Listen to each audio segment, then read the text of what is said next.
welcome back to Learn About Nature. This is Sergeant A. This is our weekly series. We do this every Monday.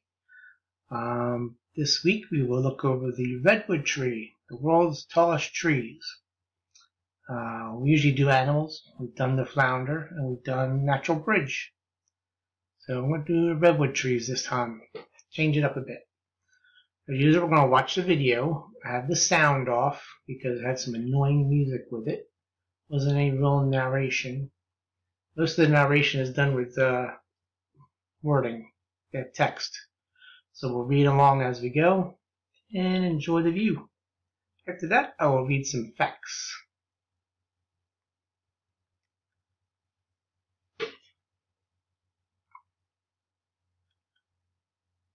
Never seen the redwood trees because I'm on the East Coast.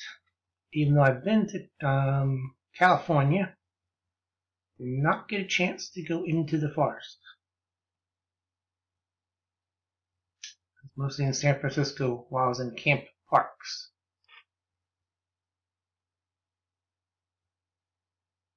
These guys are up near the top.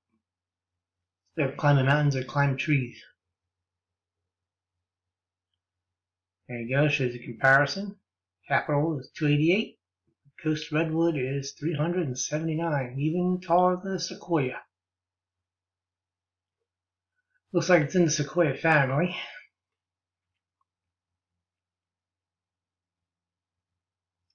One of the largest living organisms.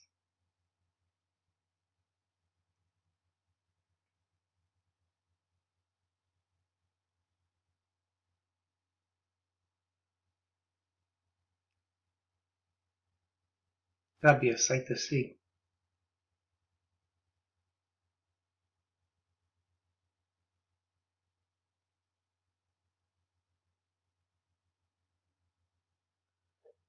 $34,000 gallons of water. 700 to 3,000 years.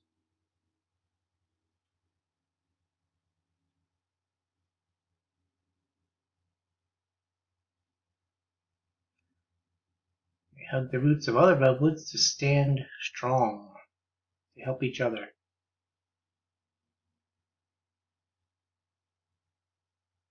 They also help remove carbon from the atmosphere, it says. Rich in polyphenols, makes them resistant to rot and insect attacks. We already saw that, live up to 3,000 years.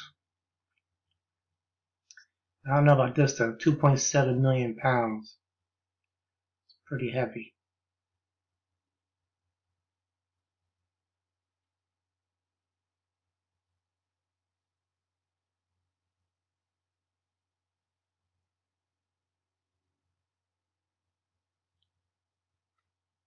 Depend on fog for 30% of their water.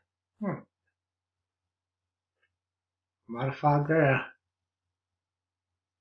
Well, that's the tree where you drive through. I forget the name of the park. There's a park out there where they have a hole cut in the bottom of the tree. You can actually drive through it.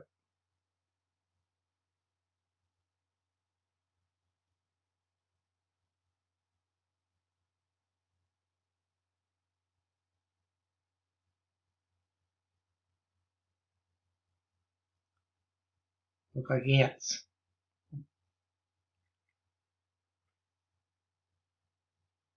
Alright, so that's pretty interesting. They're taller than the sequoias.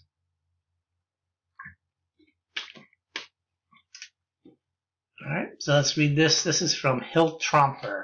Hilltromper.com. Nature Worshipping, Fun-Loving Adventurer's Guide. 10 amazing facts. Okay, so it says they're old as the dinosaurs, almost. North redwoods showed up on Earth shortly after the dinosaurs, and before flowers, birds, spiders, and of course humans. Redwoods have been around for about 240 million years, compared to about 200,000 years for humans. To see 2,000-year-old redwoods here. Officially, the oldest living coast redwood is at least 2,200 years old, The foresters believe that some coast redwoods may be older. You meet up with the old-growth redwoods at Big Basin Redwood State Park on trails such as the Redwood Trail, the Bear Creek Fall Loop, and Sunset Tim's Skyline Loop. At Henry Cowell Redwood State Park, Redwood Grove Loop Trail, and at Portola Redwood State Park, we'll see the third largest grove of ancient redwoods in Santa Cruz Mountains. As long as you're willing to take an 11-mile round-trip hike to get there. Alright, so they're the tallest tree on Earth. We saw that comparison. They can grow to 300 feet or more. The tallest tree on Earth right now, because it is the tallest tree on Earth right now, there's about 50 redwood trees taller than 360 feet living along the Pacific coast. Compare that to the tallest pine tree at 268 feet. The tallest tan oak at 162 feet, or the tallest human at 8 foot 3 inches. Now, the root system is only 6 to 12 foot deep. They create strength to withstand powerful winds and floods by extending their roots more than 50 feet from their trunk and live in groves where their roots can intertwine. And redwoods are quite an arm for the hug, too, 8 to 20 feet in diameter. Alright, ancient old growths and aspiring youngsters. While there are 2,000-year-old redwoods in our neighborhood, most of the redwoods we see are much, much younger, about 50 to 150 years old. That's equivalent to about 2 to 6 in human years. And that's because California's gold rush in 1848, about 95% of the redwood forest, which once stretched across the Santa Cruz Mountains, was logged to build and rebuild cities like San Francisco, San Jose, and beyond. So when you walk around through Santa Cruz Mountains, remember you're in a nursery of young redwoods that, with protection, proper management, can live for 2,000 years and can help rebuild the healthy redwood forest for wildlife, people, and countless generations to come. Number 5, here and only here. The coast redwoods grow only in one place on the earth. That's right there on the Pacific coast, from Big Sur to southern Oregon. Earlier in Earth history, the redwoods had a much wider habitat, including western North America and along the coast of Europe and Asia. So there's 2 other types of sequoia trees still living. The giant sequoia grows in California Sierra Nevada range, and it's shorter but heftier than the coast redwood. And you can see them in places like Sequoia National Park and Kings Canyon National Park. The dawn redwood grows only in a remote area of central China, about 1/3 the height of the coast redwood. Number 6, Latin or English? Semper who? The familiar local redwood tree has an official Latin name, Sequoia sempervirens. That fancy name, the last part means always green, is why the local non-profit organization working to protect, expand, and care for the local redwood forest is called Sempervirens Fund. And that's not to be confused with the U.S. Marine Corps motto, Semper Fidelis, which means always faithful. But there, they like to call the trees by their American name, coast redwood or simply redwood. Climate change heroes. Trees are crucial to maintaining a stable, human-friendly climate. And studies show that coast redwoods capture more carbon dioxide from our cars, trucks, and power plants than any other tree on the earth. So by protecting our local redwood forest, we make major contribution towards stabilizing the global climate. So if these trees are overcut, burned, or degraded, the climate will be harmed in 2 ways. By losing the tree's power to capture CO2, and by releasing enormous amounts of stored carbon into the atmosphere. So keep in mind the climate changes. As the climate changes, the redwood forest in the Santa Cruz Mountains are one of very few areas that can provide a refuge for plants and animals to survive. So, because this area has many microclimates, it's cooled by coastal summertime fog and is still largely unpaved. Alright, number 8, we've got wild animals thrive here.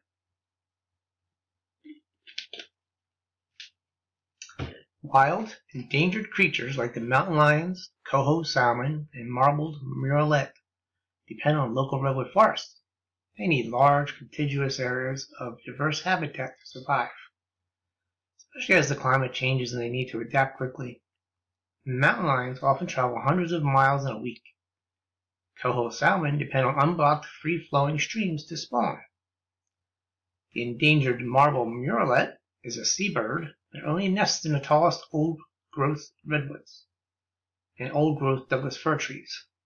Right now, it's crucial to protect and manage the areas between existing parklands to create migration corridors and provide larger chunks of safe, healthy habitat so that the wild mammals, fish, and birds can thrive among us humans. Number 9. Sturdy survivors. Redwoods live so long and are treasured by humans for building because they are extremely resistant to insects, fire, and rot. At one time, San Francisco's building codes required redwood lumber to be used in the foundation of their new structures. A redwood's bark can be 1 foot thick and contains tannin.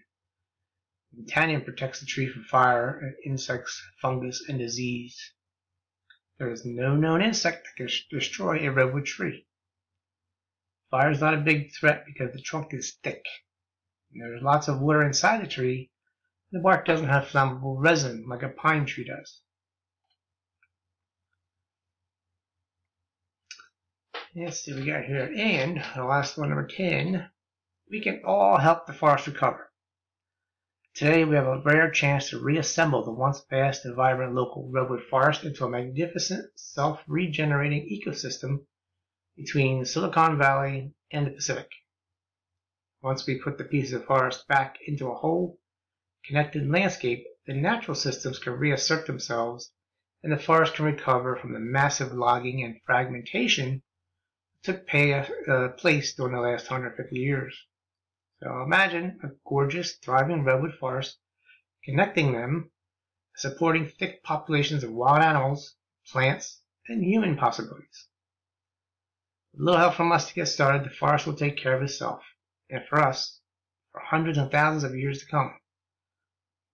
So you can help the Sempervirens Fund buy redwood lands, keep local parks open, and enable private landowners to set aside their land while it stays in private hands.